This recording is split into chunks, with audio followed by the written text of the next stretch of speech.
Oh, put down your dress, please. When you're wearing a dress, you don't lift it up now. You just put down. Are you wearing your short shorts? You're wearing a dress. I said wear short shorts. I will get it later. You wear it later, okay? Mama. Ja, maar ik wil graag nog meer met kraken. Alsjeblieft. Watch out with your foot lang. Ik heb al kraken. Ik heb al alsjeblieft gezegd. Ja? Oké. Kijk eens open. Alsjeblieft. Waarom allemaal?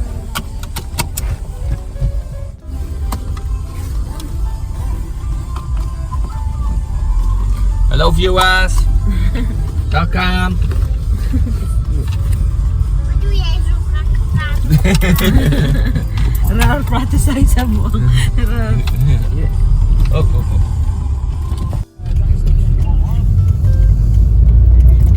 I don't know if we can enter the square now. It's okay. Shortcut. Vertelt hem Boer Harm komt wel. They all know Boer Harm is.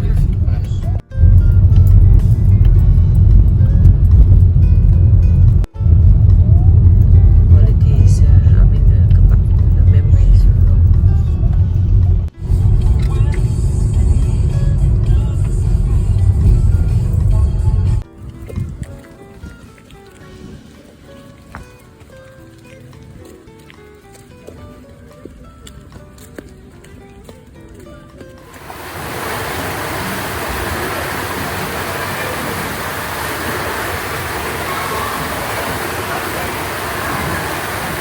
Hoppatee!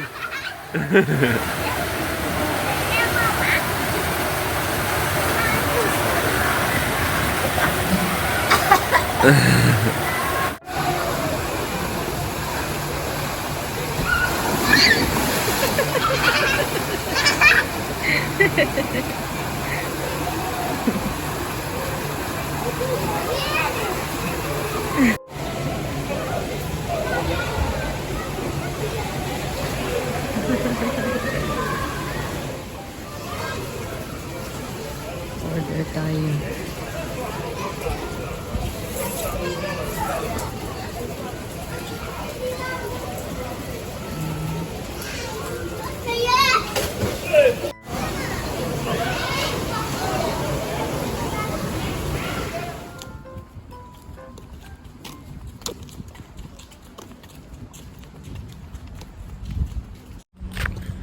Good morning from Schijndel. Kijk daar, Uy, ang dagoy ni Ana, tanawa ra gud oh. Yan hier. Welcome na naman po sa panibagong video. Kakagaling na namin mag-swimming ulit. And ngayon papunta na po kami sa Centrum. I hope ando na yung chicken stand na paborito namin. Goed zo hè. Iwan natin yung nakakabigat sa bag kasi ano naman tayo. Punta tayo sa Centrum. Kulit na naman si Ana, guys.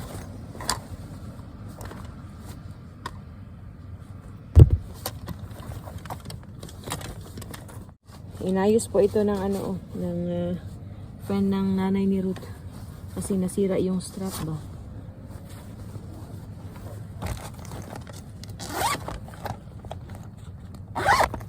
So yeah, kita-kita na lang po tayo doon sa Centrum.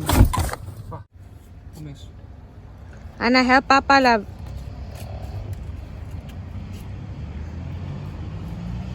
Mama, kom maar hier zitten. Met jou?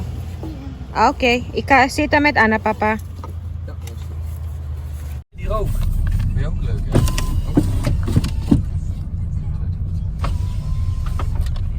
Papa, Ja. My hair is wat still je damp. net doen?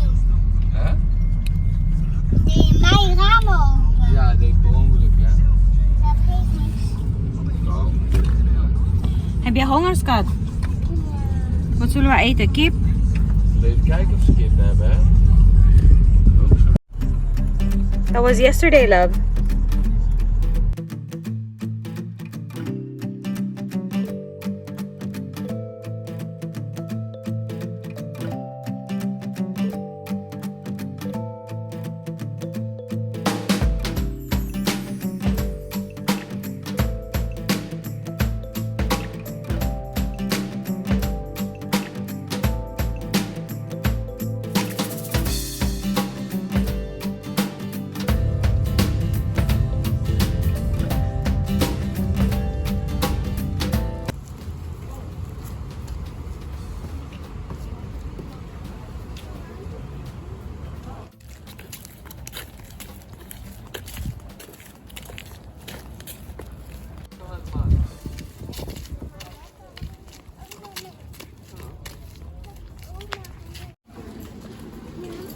Yeah.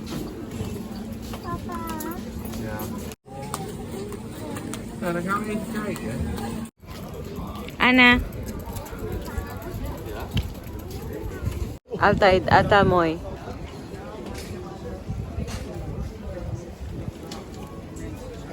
Yeah. Kom. Yeah. Balik kami sa Hema guys kasi wala yung chicken. Dito kami ulit. Papa, we gaan naar thee. Doe maar. Is hier even zo'n cash kan? Yeah. Ja, dat doe ik.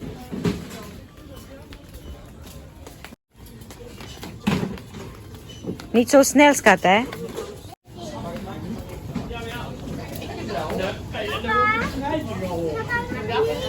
Yeah.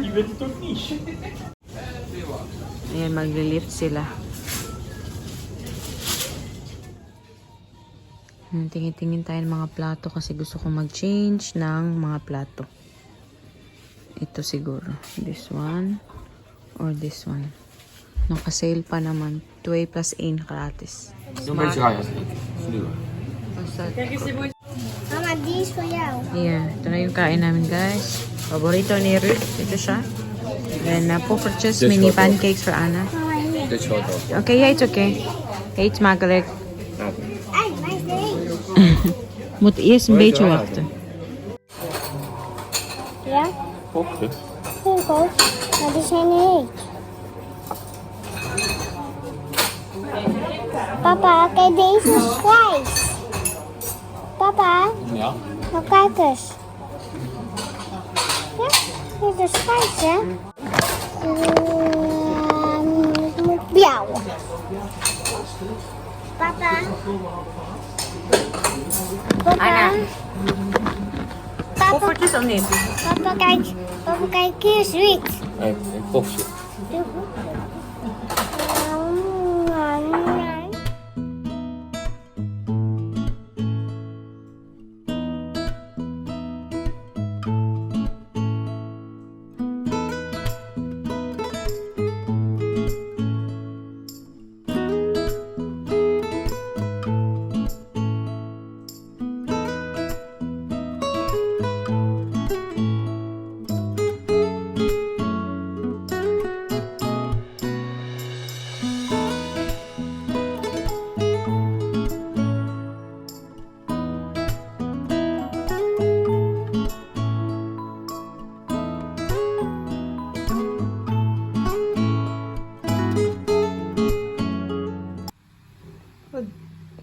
Buang. What did you say?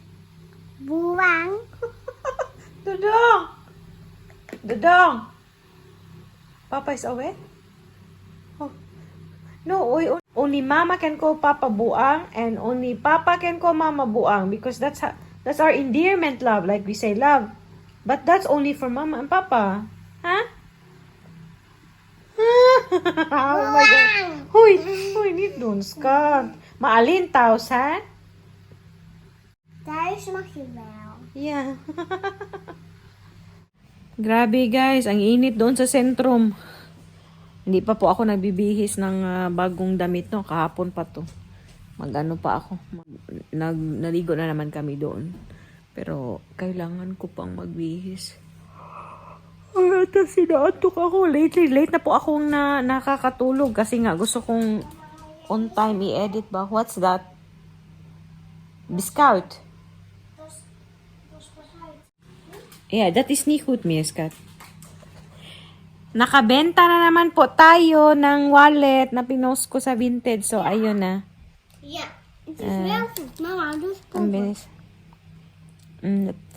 Het is wel goed, hè? Yan, may in time siya to.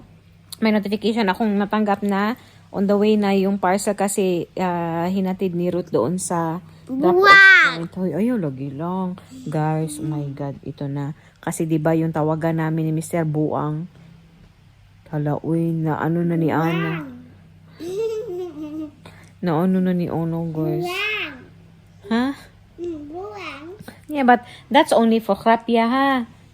Mama and Papa are just kidding lang. That's why we say buang. But about outside, you cannot say that to other people, okay? Yeah? Is that okay? Yeah, our phone here, yeah? Buang.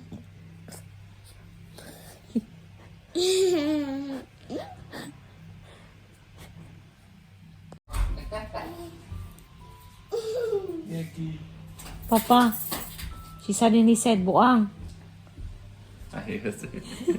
Hey, she suddenly told me about buang.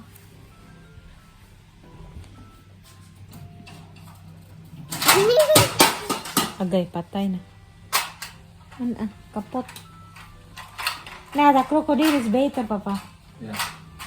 En daar smoken we achter de deur. Chill lang kami sa Het is beter Saturday. met als er wat. Buang, she was here on her by her black and she suddenly, buang, she nee. suddenly said, buang. Papa, kijk eens. En die open doen, die handje vanaf. Ja. En jij, papa, jij moet deze. I told her she can only say that at home. Nou jij. Gewoon thuis zeggen, hè. Hé, niet de hand erop.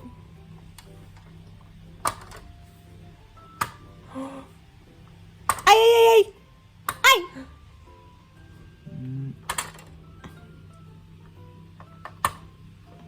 Mama doen. Oh, Nee, papa doon, papa doon. Papa.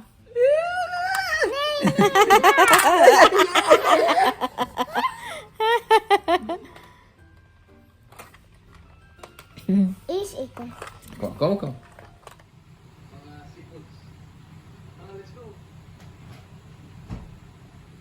The next day.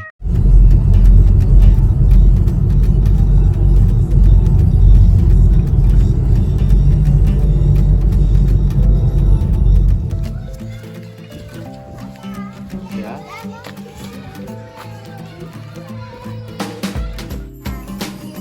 Kan ik je duwen? Goed vasthouden, hè? 1.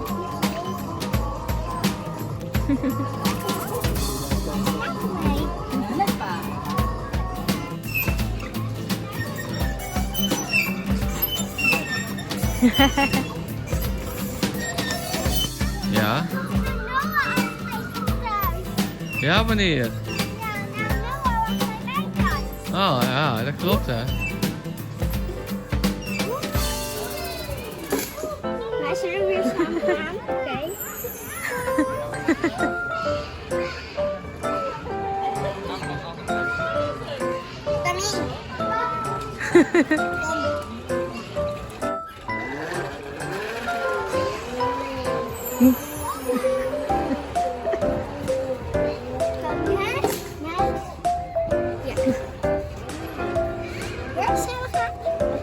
Wat?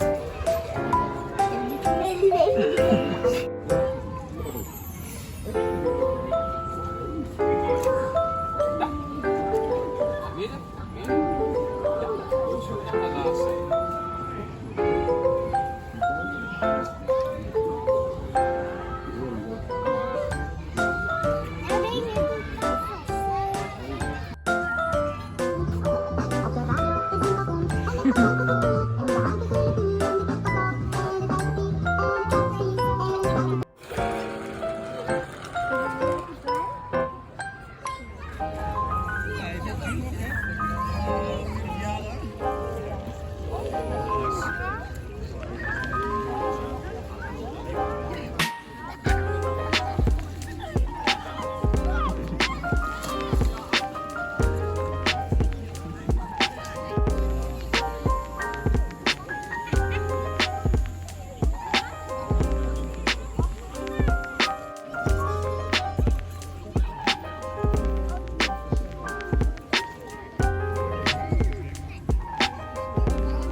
Hello guys, bahay na po kami. Uy, ano na dito? Magte 3 PM na po. Si Ro tsaka si Ana ano na sa taas kasi basa nga sila, 'di ba? Naligo kami kanina. Ito siya oh, kamukha ng ex ni Mr. Nanonood si Ana kanina ng F Kaling ba? Yan. Kamukha siya ni Mr. Sabi ko rin kay Mr. Ito siya ba kamukha ng ex mo? Tawa siya ng tawa. Ano? Yan, yung babae yan sa Efteling. Ano yan? Yan yung ex na, ex niya na before sa akin. Char. Kahapon nga pala, nakalimutan kong i-share kasi hindi na po ako nakapag-vlog kahapon, no? May nagtatanong galing ng taga-Vietnam na planning to come to the Netherlands. So, chinek ko yung mga emails ko dati, yung mga requirements or yung processing ng visa ko, yung MVV, and basta yung pag-move ko dito ba. And sinave ko pala yung letter ko, yung anniversary na message ko kay Mr. yung first anniversary namin na buntis na po ako noon. So, sinend ko ulit kay Mr. kahapon. Sabi ko, na-save ko pa pala yung yung digital na love letter ko sa iyo or message ko sa iyo. Tapos kasi nasa bathtub siya at that time. When he came down, sabi niya, "Yeah, yung mo ka, love letter mo." Tawa siya, tawa-tawa. So, yun guys, the point is every time po na yung may mga pinagdadaanan kami sa relasyon namin mag-asawa. Or kahit dati pa, nung hindi pa kami kasal. Lalo na ba, pag nahihirapan ako sa adjustment ko dito, yung pinakamadaling solusyon ko sa isip ko is, to go back to the Philippines or to go back to Vietnam, balik sa buhay ko. Siyempre, kasama ko yung anak ko, diba? Pag hindi kami okay, yung feeling ko hindi ako okay with Mr. So, binabawi ko siya, nire-remind ko, and I look back yung memories namin dati na kami pa lang, and then yung mga rason kung bakit bakit I was drawn to him, bakit tayo napaibig, char, bakit ako nabighani bighani yarn. On a serious note, yan po yung way ko na ma-overcome yung doubts ko minsan, kasi normal naman yata yan sa relasyon, no? Hindi man palaging happy all the time, ganun talaga. I just remind myself ba kung yung mga good traits ni Mr. mga traits niya na nagustuhan ko, yung maliliit na bagay na na-appreciate ko sa kanya. Yung basta, yung maliliit na bagay, yung mga rason kung bakit ako nabighani. Char. Bakit tayo na-fall. Naunsa naman yun. So, yun, kasi minsan pag may pinagdadaanan tayo sa relasyon, ang pinaka-easy lang siguro sa iba na sabihin ba na maghilawalay or give up na, yun lang. Hindi din kami, so far, hindi po kami humantong, kasi hindi naman talaga kami nag-aaway, pero hindi po kami humantong sa thought na maghiwalayan ba or hindi option yung hiwalayan. Basahin ko lang kasi kapon guys, binasa ko siya ulit, and naiyak ako ba. Basahin natin. Yung tawagan po namin is Buang. Dear Buang, may picture siya dapat sana. So, these are some of my favorite moments with you. Time is reminding us that we are getting older. Especially you. Char. Corny man ni guys. But, pag ikaw, siguro corny para sa iba, no? Pero pag kayo yung in love and all that, hindi nyo nafe-feel yung corny. Kasi ang gusto nyo lang ma-convey mo yung message kung gaano ka-special yung tao para sa'yo. Diba? Happy first anniversary, Buang. It's been a really nice year with you. Time flew, but at the same time, I also feel like we've been together for a long time. Being with you gives me comfort and security, whether we're together or apart like this. I know this unexpected pregnancy has been a surprise and is overwhelming for you as it has been for me. Many things are going to change and perhaps will be difficult at times, especially when the baby comes out.